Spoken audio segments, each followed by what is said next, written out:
Okidoki. Lo bueno que el mismo cable para esta trabaja con esta. No tengo que andar arrastrando los dos cables. Ok, vamos abriendo nuestras Biblias ahí al capítulo 9 de Hebreos. Y ya pasamos el bache. El bache que miramos la semana pasada, el gran problema de que hayan insertado esa palabra testamento en los versículos 15, más bien del 15 al 17, pero meramente del versículo 16 y 17. Le di otra repasada a esos versículos en el griego y en hebreo y también me metí a unos sitios para ver la historia de testamento y no encontré nada. No puedo no puedo justificar ni mirándolo por el otro lado tampoco no lo puedo justificar. Okay.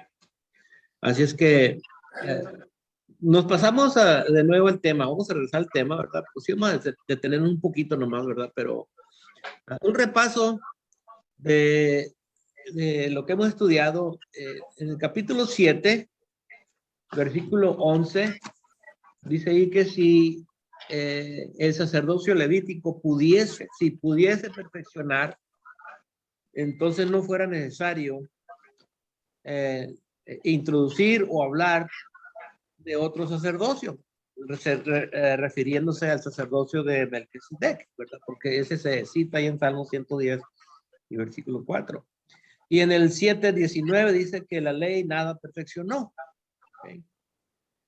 Y en Hebreos 9:9, que ya miramos hace 2 semanas, nos dice ahí que es un símbolo, lo que estaban practicando allí en el templo, los sacerdotes descendientes de Aarón, era un símbolo para el tiempo presente. Es importante que cuando dice presente no está hablando de nuestro tiempo, sino que el tiempo cuando se escribió la carta. Okay. Primeramente está diciendo todo el simbolismo va a encajar en nuestro tiempo. Y ese tiempo empezó a marcarse desde que se anuncia el nacimiento de Juan Bautista hasta la destrucción del templo y la muerte de los apóstoles. Pero esa era esa generación. Jesús dijo que no va a pasar, pero ese era el tiempo. Y él dice, estamos viviendo en el tiempo presente de las cosas. Son símbolos. ¿Okay? Ya no me ha faltado que se escribiera el templo, pero dice ahí que según el cual se presentan ofrendas y sacrificios que no pueden hacer perfecto en cuanto a la conciencia al que practica ese culto, empezando con la familia de los sacerdotes, que no los podía perfeccionar a ellos, ¿okay? Y menos a otras personas, porque eras de la familia de Aarón, ¿verdad? Quizás les tenían más respeto y todo, pero ni a ellos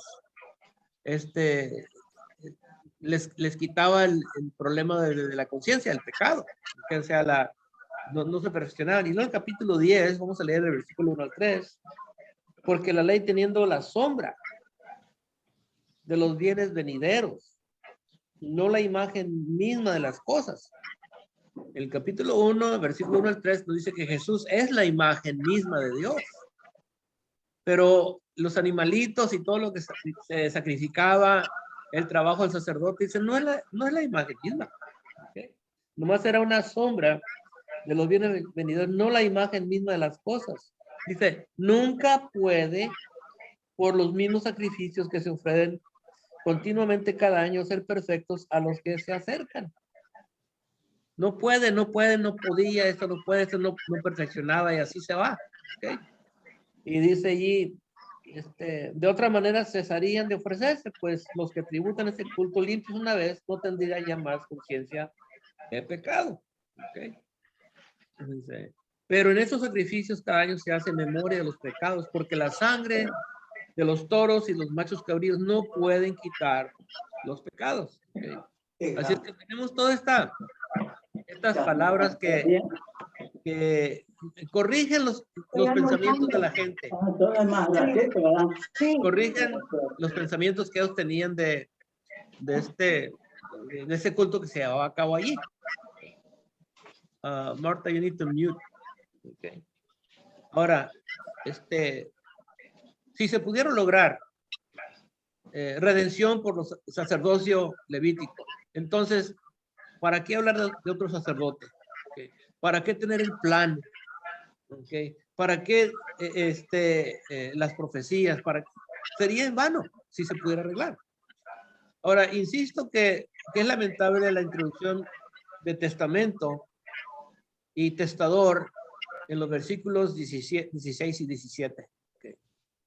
Una comparación, es obvio que es un error cuando comparamos un testador, o sea, un testamento con un pacto, o un testador con la víctima de un pacto.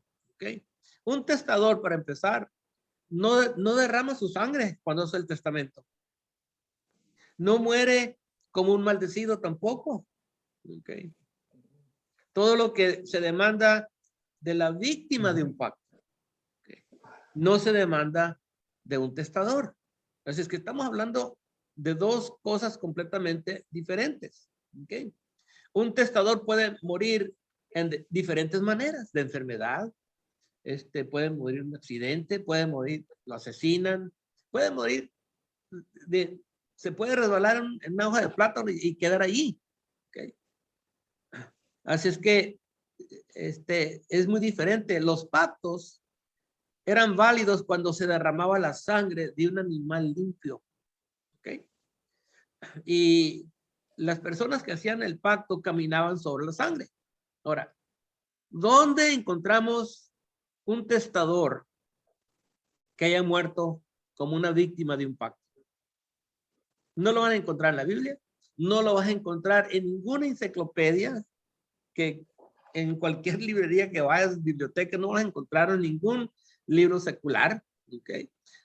No vas a encontrarlo en una historia, nada, ningún ejemplo de un testador que muera como una víctima de un pacto. Okay. Los mormones, le pregunté a un mormón una vez, le dije que, porque el libro de Mormón dice, este es el último testamento, deseo y testamento de Dios. Okay, el libro de Mormón.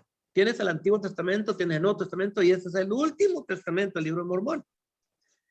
Y le pregunté al muchacho, porque eran jóvenes, le dije, oye, le dije, el Antiguo Testamento, los pactos del Antiguo Testamento eran válidos con la sangre de animalitos. El pacto nuevo, el que tenemos bajo Cristo, ¿verdad? Con la sangre de él. ¿Qué sangre se derramó para dedicar o poner en validez el libro de Mormón? Este último testamento. Y me dijo, con la sangre de José Smith. Y le dije, ¿sabes cómo murió José Smith? Sí. ¿Cómo murió? Pues murió en una balacera. Fueron a arrestarlos y él y su hermano se defendieron, sacaron pistolas y se agarraron a balazos. Allí creo que murieron él y su hermano, y murió otra gente. Hombres como José Smith, Mahoma y otros, okay, murieron unos resistiendo, peleando. Murieron violentamente resistiendo su arresto, como José Smith, y otros murieron de enfermedad, como Mahoma. Okay. Pero el Señor Jesús ya tenía su camino marcado. Él iba a morir como una oveja que iba al matadero y no iba a abrir su boca. Okay. No como un testador. Okay. Iba a morir como una víctima de un pacto. Okay. Así iba a morir él. Ahora, en Hebreos capítulo, y con eso el muchacho pues ya no quería hablar más conmigo, ¿verdad? Porque es obvio, le dije, ¿a qué sangre le tiene más confianza? ¿A la de Cristo o la de José Smith? y mejor se fueron. Okay. En Hebreos 9, del 18 al 22, seguimos nosotros aquí con la relación del derramamiento de sangre con un pacto. Y parece que les está hablando a estos hermanos hebreos como que se les olvidó, como que son nuevos al concepto, pero ya los regañó en el capítulo 5, ¿verdad? Les dijo que ya debiendo ser maestros, les dice, en versículo 12, después de tanto tiempo, tener necesidad de que se os vuelva a enseñar cuáles son los primeros rudimentos de las palabras de Dios. Y sí, si vas a hablar del pacto y derramamiento de sangre, estamos hablando de algo muy básico, porque lo encontramos desde atrás, desde Noé, desde Abraham, tenemos poquito aquí, poquito allá, pero ellos deberían de saber eso, pero le está hablando como que son nuevos al concepto, pero los está encaminando por el ensayo que se llevaba a cabo allí en el tabernáculo, los está encaminando. Ahí vemos, ¿verdad? El capítulo 9 del 1 al 10, cómo les habló de los muebles que estaban allí, lo que hacían los sacerdotes, los está encaminando, ¿ok? ¿Y qué lo está haciendo? Está uniendo al Señor, lo está uniendo con la sombra que el ensayo, el tabernáculo proyectaba una sombra. Dice que es un modelo, que es una sombra, una figura de algo celestial, de alguien que va a venir. Y es lo que está haciendo, lo está uniendo. ¿Okay? La sombra con el Señor. ¿Okay?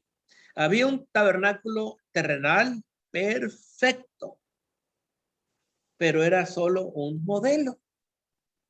Estaba perfecto, pero era solamente un modelo. El modelo era una figura, una sombra de un tabernáculo celestial, y lo sigue diciendo ahí. Que él entró a un tabernáculo no hecho por manos de hombres, que es celestial. Ahora, del modelo se pasa a un nuevo pacto. Y explica lo más importante del protocolo, o sea, el proceso de establecer un pacto. Lo más importante, o una de las cosas más importantes, era el derramamiento de sangre. Quizás muchos hebreos no podían aceptar o no entendían por qué no vino el Cristo y por qué no vino al mundo y fue directamente a Jerusalén con todo el poder que tenía. Dijo el Señor, yo puedo ahorita llamarle, si quiero, puedo llamarle una legión de ángeles, que eran, creo que 12,000 ángeles, y ya sabemos lo que hizo un solo ángel allá atrás del Antiguo Testamento, mató 135,000 en una noche. Y tengo el poder para llamar una legión, 7 legiones de ángeles. ¿Por qué no usar ese poder para sentarse en el trono ya? Dice, no. Si él se sienta el trono sin primero dar su vida, ¿quién va a entrar al reino? Pues iba a estar el rey solito ahí nomás, rodeado de ángeles, y nadie iba a poder entrar. Pero los profetas hablaban de que era preciso que él primero diera su vida. Okay. Y era el ensayo, era lo que estaba proyectando. Y yo creo que se les decía muy difícil para ellos aceptar eso. Okay. Pero el ensayo, aparte de la ley y los profetas, era una visualización. Okay. Algo que puedes ver, que aparte de oír, puedes ver. Y de uno que va a entrar en la presencia de Dios, no con sangre de animales, sino con su propia sangre. Eso era lo que proyectaba el modelo. Okay. Ahora sí, les voy a ver si puedo. El pacto, o cuando se hace un pacto, traía juramento, pero requiere la muerte de una víctima. Y en los pactos del Antiguo Testamento la víctima era un animal. Okay. A ver si puedo, No, yo no sé cómo pagar. ¿qué hizo Marta? ¿No le puse aquí? Para poner la foto. Ya te lo puse. Ah, ok. Ahora para encontrarlo, acá está, ok. El Oh, sí. content. Ah, ok. Aquí además tengo una foto aquí, quiero a ver si la puedo poner aquí. No, dice aquí, host disabled participant screen sharing. Hazme host. A ver. Ok. Ya, ok. Ahí va, ahí va. No, Ahí está, ahí está, ahí va. Va despacito, va despacito. ¿Oh, sí? Bueno, ahorita la pongo. Ok, se requería en un pacto la muerte de una víctima. Ahí está. Juntos, ok. Juntos,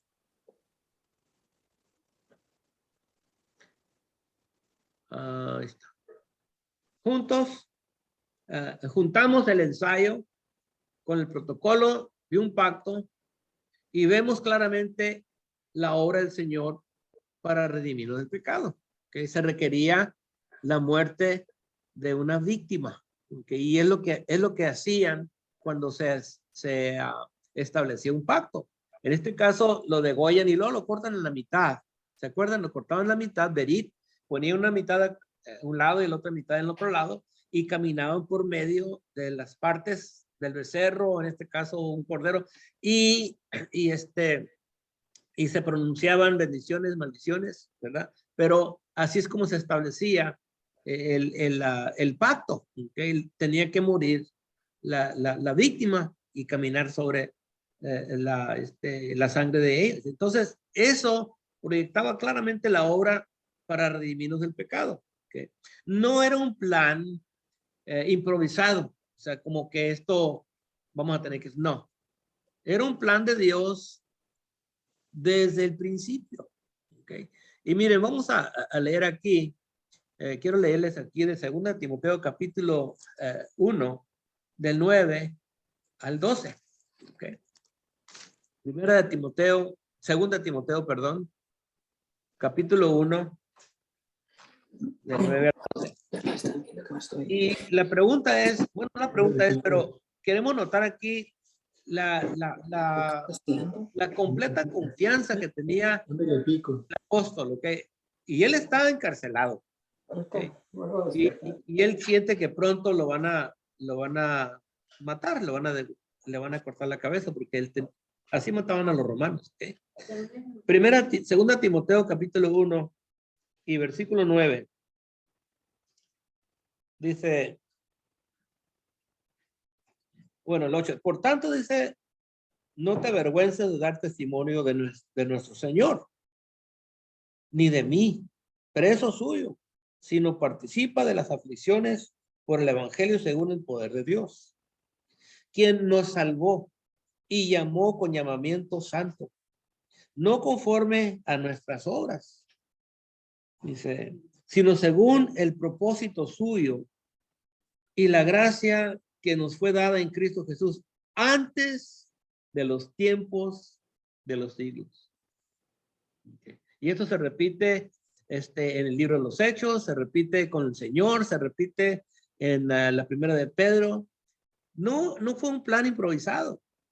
Desde antes de los tiempos de los siglos. Okay. Y como que cuando Pablo se despertó a eso, como que su fe más tomó más raíz. Okay. ¿Por qué? Porque lo vas a encontrar al Señor profetizado en tipo, símbolo, en sombra, en todo el Antiguo Testamento. Y miren, pero que ahora ha sido manifestado por la aparición de nuestro Salvador Jesucristo, el cual quitó la muerte y sacó a luz la vida y la mortalidad por el Evangelio, del cual yo fui constituido predicador y apóstol y maestro de los gentiles, por lo cual asimismo, dice, padezco esto, pero no me avergüenzo, porque yo sé a quién he creído y estoy seguro que es poderoso para guardar mi depósito para aquel día. ¿Qué le daba a él esta aseguranza? Bueno, dice, ya me di cuenta que esto es desde antes de la fundación del mundo, desde antes de los tiempos, dice, antes de los siglos. Okay. Y eso es algo, para mí es algo que me llena de seguridad. Okay. Ahora, vamos a ir entonces a Hebreos capítulo 9 y vamos a mirar el versículo 18. Nos quedamos allá en el 17 y ahora pasamos al 18. Dice, ¿de dónde? Bueno, voy a empezar del 16. Porque donde hay testamento, yo quiero que diga porque donde hay pacto, es necesario que intervenga muerte de la víctima, pero aquí dice del testador. ¿Okay? Porque el testamento con la muerte se confirma, pues no es válido entre tanto que el testador vive. Okay. Ahora, aquí es donde yo digo que nos forza a mirar eso como pacto, no como testamento. Dice el versículo 18, de donde ni aún el primer pacto, pues estaba hablando de pacto todo el tiempo. Yo no sé por qué insertaron la palabra testamento, pero aquí nos dice, de donde ni aún el primer pacto fue instituido sin sangre. Okay.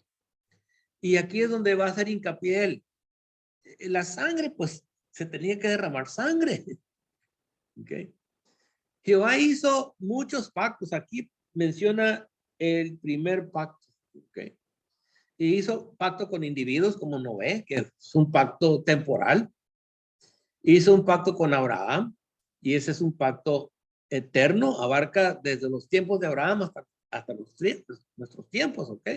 Y eso se confirma leyendo Lucas capítulo 1, 70 al 72, 73, cuando nace Juan el Bautista. Dice, el papá dice, Dios ha cumplido con su promesa que hizo, y ha cumplido con su santo pacto, ¿ok?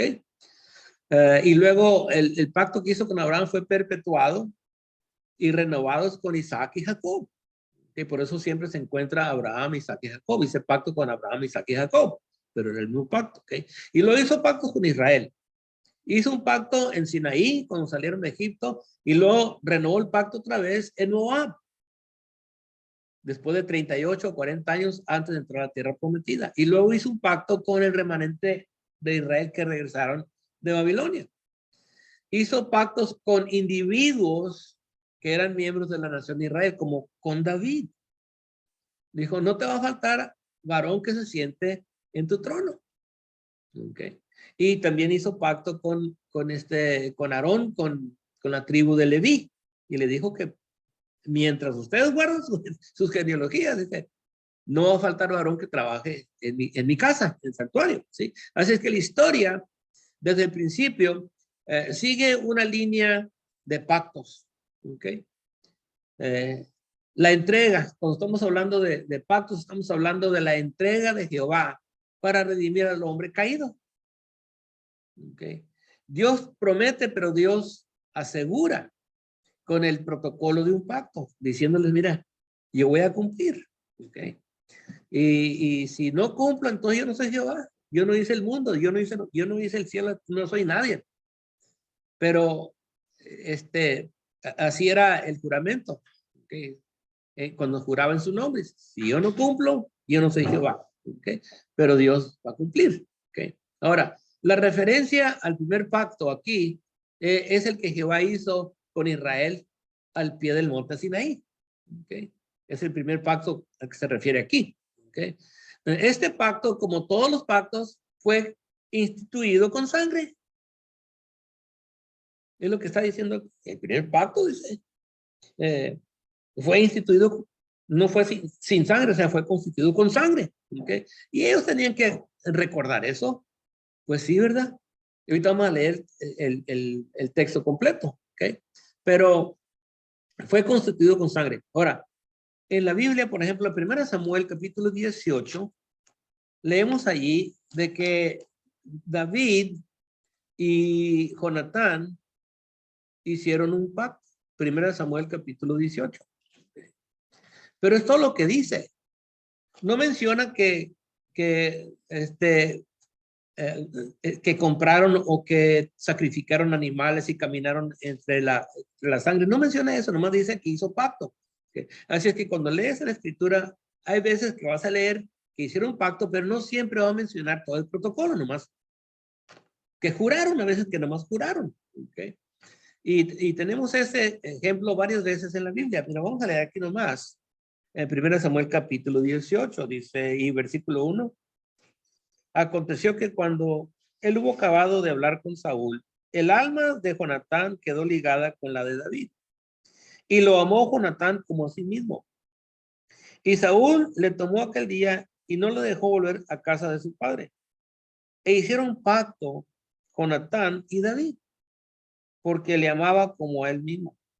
Y Jonatán se quitó el manto que llevaba y se lo dio a David, y otras ropas suyas, hasta su espada, su arco y su talabarte. Okay. En el protocolo, cuando se hacía un pacto, los que hacían el pacto le daban lo más precioso a la otra persona. Okay. Ya después daban el hijo, el otro le daba la hija y cosas así. Pero aquí Jonatán le dio lo que tenía, lo más precioso. Después van a caminar entre la sangre, sobre la sangre. Pero ahorita, cuando hacen el pacto, se están haciendo un juramento de que nos vamos a entregar uno al otro. Okay. Y Jonatán le da, un soldado no daba estas cosas. Su armadura, su talabarte, su arco, sus panos, no se daba a cualquier persona. Okay. Era algo que, como quien dice, la espada era parte de su cuerpo en la pelea, y fue un gran guerrero, Jonatán. Pero le está diciendo a David, yo me entrego a ti y tú te entregas a mí. Hicieron un pacto, pero no menciona todo el protocolo, es lo que le quiero dar a entender. Ahora, cuando Dios hizo el pacto con Israel, sí encontramos parte del protocolo, pero es el que menciona aquí, y es importante notarlo. Que vamos a ir a Éxodo 24. Okay. Éxodo capítulo 24. Y vamos a leer del versículo 3 al 8. Ya le dio Dios a Moisés los 10 mandamientos. Ok. Y el pueblo oyó, perdón. Todavía no los ponen las tablas.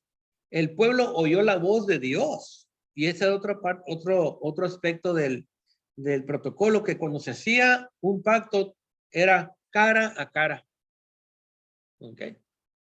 El rey y el otro rey. En este caso, Dios con Israel. Y es la única vez en la Biblia donde Jehová, por medio de su ángel, le habla, directamente le habla. La gente oyó la voz de Jehová, le habla a Israel, le habla a su pueblo. Y le da los 10 mandamientos, ¿ok? En audio, o sea, en voz. Después lo va a poner en las tablas, pero ahorita se los dio, ¿ok? Entonces, el Señor, entonces, Moisés, perdón, le pregunta al pueblo que si ustedes están dispuestos a obedecer. Vamos a obedecer, ¿ok? ¿Están listos para entregarse? Estamos listos para entregar. Entonces, dice ahí el versículo 3, y Moisés vino, estoy leyendo de Éxodo 24, versículo 3, y Moisés vino y contó al pueblo todas las palabras de Jehová y todas las leyes, y todo el pueblo respondió a una voz y dijo, haremos todas las palabras que Jehová ha dicho. Vamos a entregar. Y Moisés escribió todas las palabras de Jehová, y levantándose de mañana edificó un altar al pie del monte y 12 columnas según las 12 tribus de Israel. Y envió jóvenes de los hijos de Israel, los cuales ofrecieron holocaustos y becerros como sacrificios de paz a Jehová. Ahí están los animales, las víctimas inmoladas, ¿verdad? Para hacer válido el pacto. Okay. Y dice el 6, y Moisés tomó la mitad de la sangre y la puso en tazones, y esparció la otra mitad de la sangre sobre el altar. Este pasaje me gusta estudiarlo con los hermanos que usan una sola copa, porque ellos dicen que tenemos que usar una sola copa. Y les digo, pues, la cena del Señor es una cena pactal, ¿sí? Y le digo, pues cuando Dios hizo pacto con Israel, Moisés tomó la sangre. O sea, no es la copa, es la sangre. Y la sangre no la puso en un solo tazón. Nos dice ahí que la puso la mitad, y la puso en tazones, varios tazones. Y cuando leen eso, como que se les caen escamas de los ojos. Y le digo, ese problema que siempre ignoramos el trasfondo de las cosas de Dios. Todo lo que lees en el Nuevo Testamento tiene trasfondo. ¿Okay? Y lo mismo con los panes, que es un pan. No era un pan, eran 12 piezas de pan. ¿Okay? Entonces, por eso es importante todo esto. Estás leyéndolo. Ah, mira. Dice el versículo 7, y tomó el libro del pacto y lo leyó a oídos del pueblo, el cual dijo, haremos todas las cosas que Jehová ha dicho y obedeceremos. Entonces Moisés tomó la sangre y roció sobre el pueblo y dijo, he aquí la sangre del pacto que Jehová ha hecho con vosotros sobre todas estas cosas. ¿Okay? Entonces roció, con la sangre, roció, la sangre de las víctimas de cerros y machos cabríos, roció, primero nos dice ahí en el versículo 6, esparció la otra mitad de la sangre sobre el altar. Okay. Y sabemos que el altar, y en el libro de Hebreos nos dice que el altar representaba al Señor. Okay. Y tomó el libro del pacto y lo leyó, dice. Y dice ahí en el 8, roció al pueblo. Okay. Y aquí la sangre del pacto que Jehová ha hecho con nosotros. En el libro de Hebreos nos dice que roció el libro también. Okay. Entonces, dice el versículo 20, el 8, dijo Moisés, he aquí la sangre del pacto. Okay. He aquí la sangre del pacto que Jehová ha hecho con vosotros. Okay. Casi las mismas palabras del Señor. Allá en Mateo 26 y versículo 28. Esta es mi sangre del pacto. Okay. Esto es significante porque lo que está diciendo aquí Moisés es la entrega.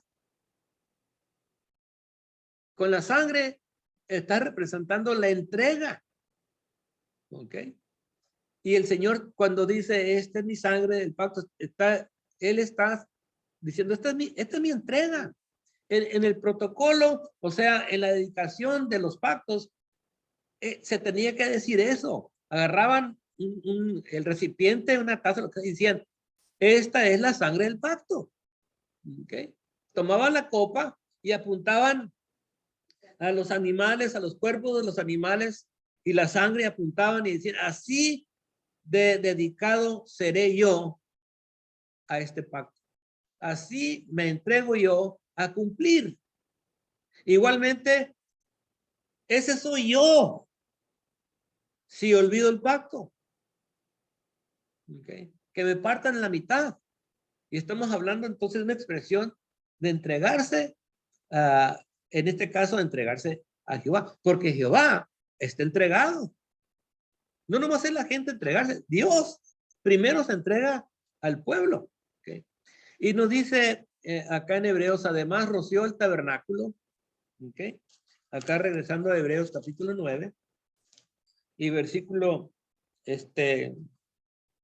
19 dice, porque habiendo anunciado Moisés todos los mandamientos de la ley a todo el pueblo, tomó la sangre de los becerros y de los machos cabríos con agua, lana escarlata y hisopo, y roció el mismo libro y también a todo el pueblo, diciendo, esta es la sangre del pacto que Dios os ha mandado. ¿Okay? Roció el tabernáculo, y los vasos. ¿Okay?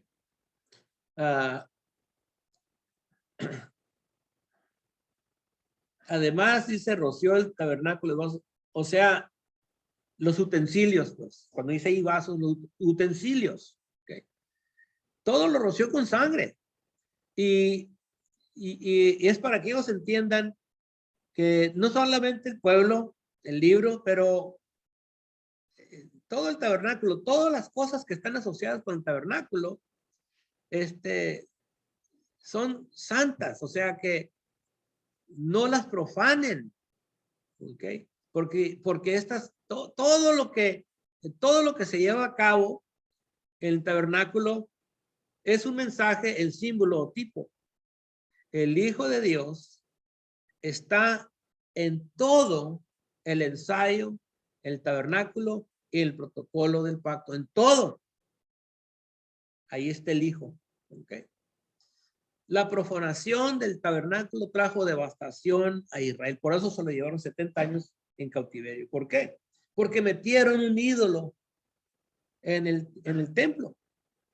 Y Glauco nos enseñó hace 2 semanas, creo que que Ezequiel quizás estaba un poco, no completamente convencido, pero lo llevó y se lo trajo de Babilonia, se lo trajo a Jerusalén y lo llevó al templo y le dijo, haz un hoyo allí. Hizo un hoyo en la pared para que vean lo que están haciendo adentro de mi casa, para que vean lo que están haciendo ellos.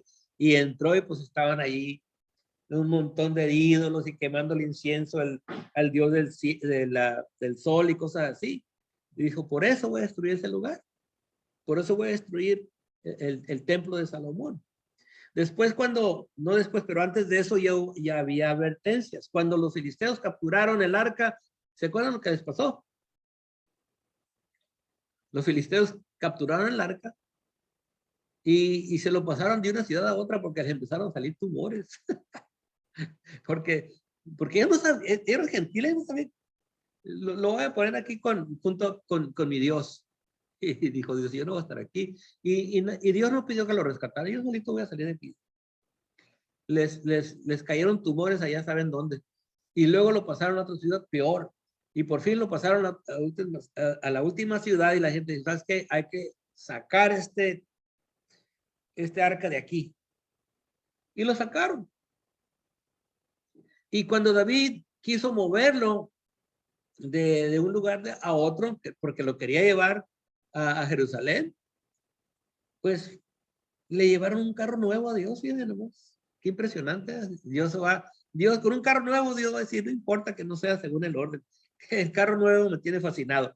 No. Dice que cuando iban llevando el arca, los bueyes tropezaron, pero no los bueyes los que tropezaron, los que estaban tropezando era la gente. ¿Por qué? Porque había una manera para mover este arca y ellos no lo estaban usando. Cuando tropezaron los bueyes, Usa puso su mano para detener el arca y ahí quedó Usa muerto. Se les olvidó. Y dijo David, ¿cómo voy a mover el arca ahora? Y David regresó allá a su casa y empezó a estudiar la ley. Y se dio cuenta, los únicos que pueden tentar el arca son los descendientes de Leví, de la familia, creo que de Coat. Son los únicos que pueden tentar el arca. Y Usa no es de la familia esa. Es que entonces David regresó y le dijo a los sacerdotes que podían tentar el arca, purificados, santificados, porque la primera vez que tratamos de mover el arca no lo hicimos según la orden. Y lo hicieron y luego ya pudieron mover el arca.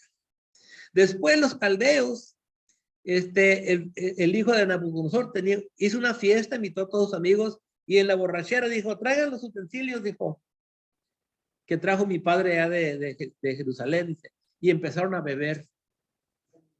Y salió una mano en la pared. Tus días están contados. Esta noche vas a morir. ¿Por qué? Porque han usado los utensilios de Jehová, que son santificados y ustedes los han profanado. Cuando salieron de Babilonia, el Señor, por medio del profeta, les dijo, santificados, purificados los que llevan los utensilios de Dios. Okay. ¿Por qué? Porque todo lo que estaba asociado con el templo, con el tabernáculo, con el ensayo, todo llevaba un mensaje en símbolo, o sea, en tipo. El Hijo de Dios está en todo lo que están haciendo, en todo lo que se hace en el templo, la manera que se sacrifican los animales, que se sacrifican, todo el proceso, todo el ensayo. Okay. Es un mensaje del Hijo de Dios. Okay. Ahí estaba. Si le cambian un poquito, dijo Dios, los vuelvo a quitar. Los quito de aquí, los mando otra vez en otro cautiverio, pero era importante porque si le cambian algo, pues va a cambiar la imagen que proyectaban. Dios tiene que estar así. El versículo 22 nos dice de Hebreos 9, nos dice, bueno, el versículo 21 dice, y además de esto roció también con la sangre el tabernáculo y todos los vasos del ministerio. Y dice 22, y casi todo es purificado según la ley, con sangre, y sin derramamiento de sangre no se hace remisión. Okay. Creo que se me olvidó mencionar, a ver si no, que a ver, ajá, que roció, es que allá en Éxodo no lo menciona, pero aquí en versículo 19 dice que porque habiendo anunciado Moisés todos los mandamientos de la ley a todo el pueblo, tomó la sangre de los becerros y demás y con aguas, hisopo, y roció el mismo libro y también a todo el pueblo. Que cuando roció el libro, el libro, o sea, contiene las instrucciones. Okay. Primero leyó y luego roció el libro y también a la gente. El pacto tiene que ver con lo que está en el libro. Entonces roció el libro y con los responsables roció al pueblo. Ellos son los responsables. Entonces todo es santificado por medio de sangre. Yo no sé bueno, sí sé, sí sé, cómo le fallaron a ese mensaje tan preciso y tan fuerte de la necesidad de sangre. Y luego ya termina diciendo que casi todo es purificado según la ley con sangre. Y sin derramamiento de sangre no se hace remisión. El mensaje no podía estar más claro, solo con sangre. Vamos a ir a Levítico capítulo 17 y versículos del 11 al 14. Estamos hablando aquí del sacrificio de animales. ¿Okay? Pero Dios no va a estar matando gente. Va a usar animales para proyectar la venida de su hijo. ¿Okay? Dice aquí en Levítico 17, y esto lo encontramos por primera vez allá en Génesis capítulo 9, cuando Noé y su familia se bajaron del arca. Dijo Dios, de aquí en adelante no se van a comer la sangre. Antes Dios no le dijo nada de eso, pero ahora dijo Dios, ya no van a comerse la sangre de los animales. Cuando maten a un animal tienen que sacarle la sangre. Okay. Aquí en Levítico 17, vamos a leer del versículo 11, dice, bueno, un poquito para atrás, 10. Si cualquier varón de la casa de Israel o de los extranjeros que moran entre ellos comiera alguna sangre, yo pondré mi rostro contra la persona que comiere sangre y la cortaré de entre su pueblo. Porque la vida de la carne es la sangre. En la sangre está, perdón. Y yo os la he dado para hacer expiación sobre el altar por vuestras almas. Y la misma sangre hará expiación de la persona. Expiación, recordamos el día de expiación una vez al año. Expiación es cuando Dios va a poner un lado, va a quitar el pecado. ¿Okay? Entonces aquí está conectando la sangre con la expiación o con quitar el pecado. Y dice, no se van a comer la sangre de los animales. ¿Okay? Cuando van a hacer el sacrificio. Dice el versículo 12, por tanto, he dicho a los hijos de Israel, ninguna persona de vosotros comerá sangre, ni el extranjero que mora entre vosotros comerá sangre. Y cualquier varón de los hijos de Israel o de los extranjeros que moran entre ellos, que cazare animal o ave que sea de comer, derramará su sangre y la cubrirá con tierra. Matas un animal con la flecha o con la espada, lo matas al animal, le saca la sangre, excavas un agujero en la tierra, echa la sangre ahí y la tapas, la cubres con tierra.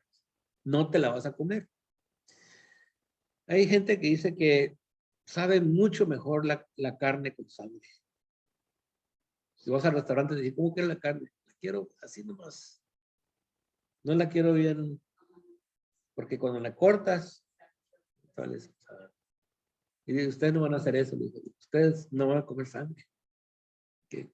¿Por qué? Porque Dios quiere que ellos entiendan que para que ellos acá en la mente digan, la sangre está asociada con expiación. Okay. Y con lo demás del protocolo, ellos pueden entender que alguien va a venir y va a dar su vida en expiación por nosotros. ¿Cómo va a morir? Pues quién sabe, pero va a derramar su sangre. Okay. No lo van a ahorcar. Una persona que la ahorcan con el mecate, su sangre está dentro de él. Ajá. Y Dios dice, el que viene no va a morir así. Okay. ¿Sí?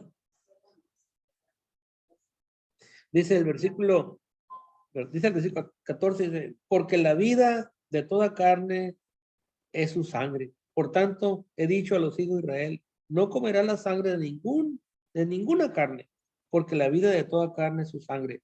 Cualquiera que comiere será cortado. Así es que ya estaba ahí marcado. Si tú quieres seguir comiendo, te vas a otra parte a vivir. Okay. La vida está en la sangre. El Hijo de Dios dará su vida para salvar al pecador y va a derramar su sangre. En Cristo, Dios dará su vida. Es un concepto muy difícil para aceptar, para la mentalidad judía. Hasta la fecha los judíos, como una institución, o sea, ellos se han unido y han rechazado esta idea de que el Mesías cuando venga va a morir de esa manera. El concepto lo rehusan. Okay. El mundo entero había caído bajo la maldición por el pecado. Okay. Y el que va a venir tiene que morir como un maldito. Eso lo estudiamos la semana pasada y antepasada. Okay. Vamos a Génesis, aquí estamos cerquitas, capítulo 3. Después de que comieron y se les abrieron los ojos y Dios pronuncia sentencia contra el diablo y luego contra la mujer y luego al fin le llega al hombre. Ahí en versículo 17, 3:17. Y al hombre dijo, por cuanto obedeciste la voz de tu mujer y comiste del árbol que te mandé diciendo no comerás de él, maldita será la tierra por tu causa. Con dolor comerás de ella todos los días de tu vida. Espinos y cardos te producirá y comerás plantas del campo. Con el sudor de tu rostro comerás el pan hasta que vuelvas a la tierra, porque de ella fuiste tomado, pues polvo eres y al polvo volverás. Maldita la tierra, ahora vas a sudar, del polvo vienes y al polvo vas a regresar. Dice el versículo 22. Y dijo Jehová Dios, he aquí el hombre es como uno de nosotros, sabiendo el bien y el mal. Ahora pues, que no alargue su mano y tome también del árbol de la vida, y coma y viva para siempre. Dios no quiere que viva para siempre así, separado de él. ¿Va a vivir para siempre separado de mí? No, vamos a sacarlo de ahí, para que muera. Dice, y lo sacó Jehová del huerto de Edén, para que labrase la tierra de que fue tomado. Echó pues fuera al hombre, y puso al oriente del huerto de Edén querubines y una espada encendida que se revolvía por todos lados para guardar el camino del árbol de la vida. Lo arrojó del jardín. Aquella comunión íntima que tenía con Jehová se perdió. Va a tener comunión, pero esa comunión íntima se pierde. ¿Okay? Y Romanos 5:12 que dice que por un hombre el pecado entró al mundo. ¿Okay? Y por el pecado el hombre muere, porque todos han pecado. ¿Okay? Por un hombre. ¿Okay? La maldición empezó con Adán, acá atrás. ¿Okay? Y esa es la maldición que va a levantar cuando el Hijo del Hombre venga al mundo. O sea, para ellos estaba en futuro. O sea, nosotros sabemos que ya vino, pero la idea era de que ellos tenían que entender eso, de que esta maldición la va a levantar cuando venga el Mesías. ¿Okay? El que acepta al Señor Jesús como expiación va a vivir, vivirá. Cuando dice acá remisión, cuando dice aquí que el último, lo que leímos aquí, cuando dice ahí que sin derramamiento de sangre no se hace remisión, o sea que se requiere el derramamiento de sangre para hacer remisión. ¿Okay? Entonces, ya conectó El pacto con el derramamiento de sangre, inseparable. Ahora conecta el derramamiento de sangre con la remisión. Okay. La palabra remisión en el griego es phesis, que significa libertad, perdón, remisión, libre, perdonado. No podemos echarle la culpa a Adán o a nuestros padres. Tú y yo hemos pecado voluntariamente. Okay. Muchos dicen que uno nace ya pecador y otro no nace pecador, que todos nacemos con el pecado original o que nacemos con el pecado innato, que dicen, o que nacemos con completamente depravados. Yo no encuentro eso en la escritura. No lo encuentro. Hay versículos que dice de todo nací en pecado. Pues cuando entras al mundo, sí entras al mundo rodeado del pecado, pero tú no entras al mundo con pecado. Entras a un mundo lleno del pecado. Nace una criatura ahora y nace en un país, bueno, corrupto. Nace en un país, en una ciudad, en una colonia, ¿verdad? Donde la gente mal hablada hacen lo que le da su gana. Sí. Yo conocí un amigo que se crió acá por la colonia, la última calle, así, y ahí pura venta de drogas, gente que cruza para allá, todo el cartel ahí vive. Pero le dijo, oye, Enrique, ¿cómo es eso que no te echaste a perder con que? Es que uno hace la decisión. Tuve buenos padres y me aconsejaron y ya estamos, pero sí, dice, todos mis amigos, casi toda la gente ahí está involucrada en esas cosas, pero yo no, dice, él se educó y todo eso. Tú y yo pecamos voluntariamente. La culpa del pecado no viene en los genes, como quieren que aceptemos que venimos en los genes lleven el pecado, no. En Hechos 2:38, ya para terminar la lección, Pedro le dijo a la gente, porque la gente preguntó, varones, hermanos, ¿qué haremos? Ya se dieron cuenta que habían dado muerte al Hijo de Dios, al Rey que ellos estaban esperando, le dieron muerte. Y uno pensara, pues no hay remedio para ustedes. Varones, hermanos, ¿qué haremos? Pues mataron al Hijo de Dios, merecen el infierno, no hay nada que pueden hacer. Pero esa no es la respuesta de Dios. Pedro le dijo, arrepentidos y bautícese cada uno de vosotros en el nombre de Jesucristo para perdón de los pecados y recibiréis el don del Espíritu Santo.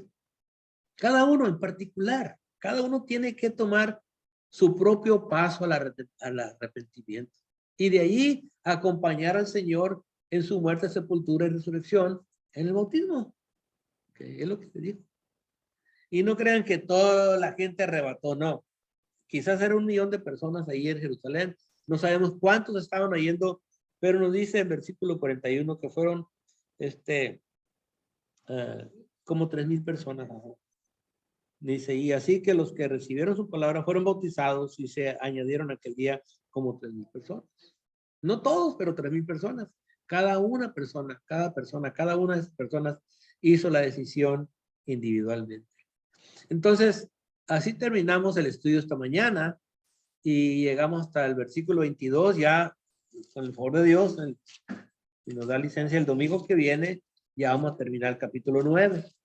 Y ojalá que el capítulo 10 podamos proceder un poquito más rápido. Okay. Si acaso tienen alguna pregunta o algo que añadirle a la clase, hermanos. Pues yo solamente doy las gracias porque cada día aprendo más. Porque antes yo no tenía el bautismo. Bueno, la diferencia del bautismo que yo no entendía, ¿verdad? Cuando era niña, ya entendí, me bautizaron. Sí. No me había bautizado yo principalmente.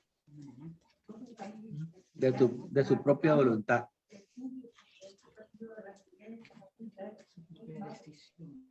Entendiendo bastante. Pero ahorita pues acabo de entender que no, ese nunca se casó, era semejante a Cristo. Está una hermana, la hermana Selma haciendo un comentario, pero está bien lejos allá. Está hablando de su bautismo como una niña. Pues todos, casi todos somos bautizados de niños, pero llega el tiempo cuando uno mismo hace la decisión, ¿verdad? Ya de adulto. Consciente. Sí. ¿Alguien más, hermanos?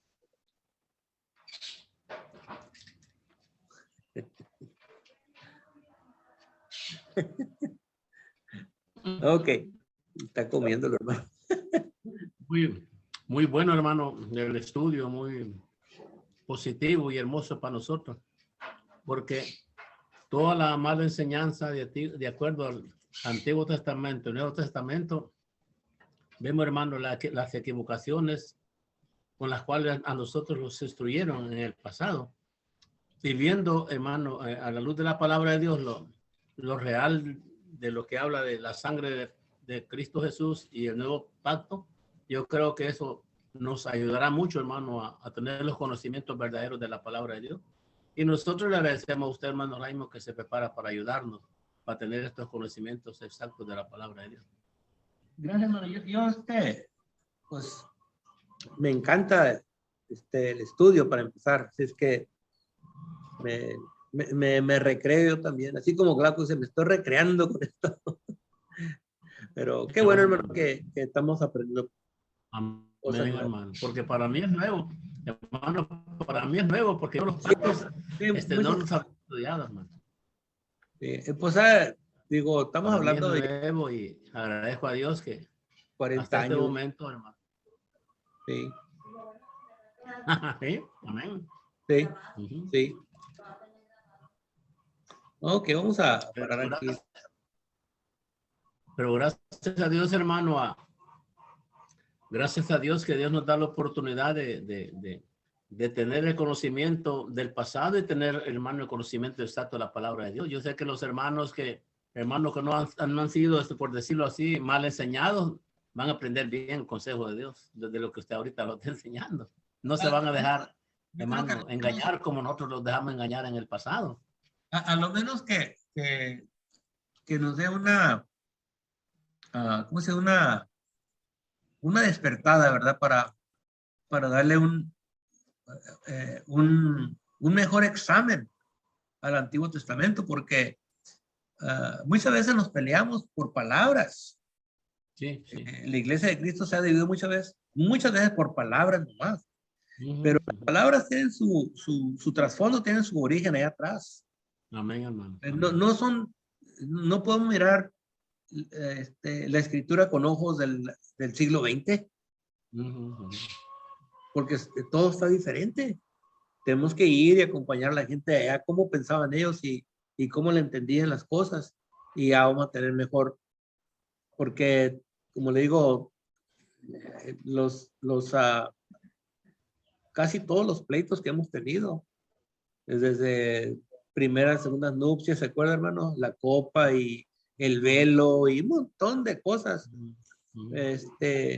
Separando. Queremos arreglar todo con el Nuevo Testamento, cuando tenemos atrás información, con bases, tenemos bases, fundamentos, para hacer buenas decisiones. Cuando Pablo, en 1 Corintios, cuando habla del matrimonio, él está usando el Antiguo Testamento, lo está usando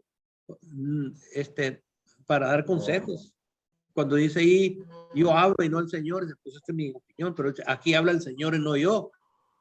Está hablando de lo que tenemos ahí atrás. ¿Ves? Tenemos también 1 Corintios 14, 35, donde dice que la mujer guarde silencio en la iglesia, como también lo dice la ley. Entonces, ¿dónde lo dice? Pues búscale. Por ahí tiene que decirlo. Yo creo que ya sé dónde lo dice, pero si Pablo lo dice, ¿verdad? Y también cuando dice que esto lo he comunicado con Apolo, dice, para que los hermanos no piensen más de nosotros de lo que está escrito. Bueno, ¿dónde está escrito eso? No había cartas todavía, estaba escrito allá atrás en el Antiguo Testamento. Amén. Amén. Dice ahí, creo que está ahí en el, sí, 1 Corintios 4. Dice, pero ahora, hermanos, lo he presentado como ejemplo en mí y en Apolos, por amor de vosotros, para que nosotros aprendáis a no pensar más de lo que está escrito, no sea que por causa de uno os envanezcáis unos con otros. Pues, Amén. ¿dónde estaba escrito? Pues estaba escrito en el Antiguo Testamento. Amén. Y hay muchas partes donde dice ahí, maldito el que confía en hombre y bendito el que confía en Jehová. Amén. Amén. ¿Sí? Por más, Hermano, sí, por más buenos que error seamos, grande, tenemos que hermano, quedarnos con Dios. el error grande que cuesta sacar es hermano, en mucha gente que abraza que el Antiguo Testamento ya no sirve, ya no es nada. Eso es lo que, hermano, muchos hermanos aquí, hermano, en El Salvador, de lo que han recibido estudios de hermano Way por Bill River y los demás hermanos, abrazan esa enseñanza y una enseñanza, hermano, que no concuerda con la palabra del Señor. Dice que el Antiguo Testamento no sirve, ya está abolido, ya no sirve. Estamos en el Nuevo de Cristo para acá. Así es la enseñanza, hermanos, que hemos recibido nosotros y gracias a Dios que estamos estudiando los pactos con usted. Yo creo que los hermanos se han calmado un poco sobre eso. Sí, sí. Sí, porque no son poquitas voces las que están haciendo un tipo de protesta, pues, sino que varios hermanos están saliendo más y más hermanos que ya no son tan duros porque saben que es la palabra de Dios para empezar. Esa es la palabra de Dios y no puedes hablar de ella así. No puedes hablar de la ley de Moisés como si fuera de Moisés. No era de Moisés, era de Dios. No era de Moisés, era de Dios. ¿Okay? Y tenemos que tener cuidado con lo que decimos. ¿Okay? Amén. Si vas a decir algo, tienes que presentar escritura. Amén. No nomás decirlo, presentar escritura. Ok, hermano, déjeme pagar aquí la grabadora porque